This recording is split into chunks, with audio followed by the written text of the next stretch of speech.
Assalamualaikum warahmatullahi wabarakatuh. Di sini saya akan menjelaskan materi tentang perdagangan internasional. Simak videonya baik-baik ya teman-teman. Sebelumnya, perkenalkan nama saya Rafiana Putri Lestari, mahasiswa Pendidikan Ekonomi UNS tahun 2021. Kita langsung lanjut ke materi yaitu tentang perdagangan internasional. Nah, apa yang terjadi jika suatu negara terlibat dalam perdagangan internasional? Untung atau rugi ya? Nah, ini terdapat suatu kurva sebelum adanya perdagangan internasional. Ini kurva permintaan dan ini kurva penawaran. Kemudian kita bisa mengetahui PD dan HID-nya. Lalu bagaimana jika terdapat perdagangan internasional dan PW-nya lebih besar daripada PD-nya? Jadi dapat kita lihat di sini.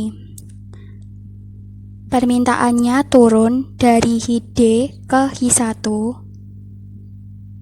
Kemudian penawarannya naik dari HID ke Hi2. Jadi jika permintaan lebih kecil daripada penawaran, maka negara tersebut melakukan ekspor. Lalu bagaimana besarnya surplus konsumen dan surplus produsennya?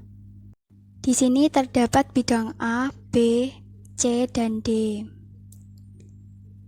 Nah, sebelum adanya perdagangan internasional, surplus konsumen itu di bidang A dan B, yaitu di bawah kurva permintaan dan di atas harga keseimbangan. Sedangkan surplus produsennya di atas kurva penawaran dan di bawah harga keseimbangan.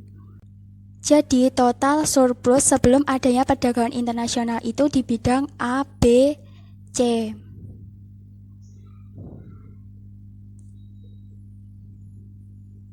Sehingga setelah adanya perdagangan internasional, surplus konsumen di bidang A dan surplus produsennya di bidang B, C, dan D. Sehingga total surplus setelah adanya perdagangan internasional di bidang A, B, C, dan D. D itu merupakan keuntungan dari adanya perdagangan internasional yang di sini dapat dinikmati oleh produsen. Lalu apa yang terjadi jika PW lebih kecil daripada PD-nya? PW lebih kecil daripada PD, maka penawarannya turun dari HID ke Hi1, permintaannya naik dari HID ke Hi2, maka permintaan lebih besar daripada penawaran, jadi negara melakukan impor. Kemudian, berapa besarnya surplus produsen dan surplus konsumen sebelum adanya perdagangan internasional? Surplus konsumen di bidang A, yaitu di bawah kurva permintaan dan di atas harga keseimbangan.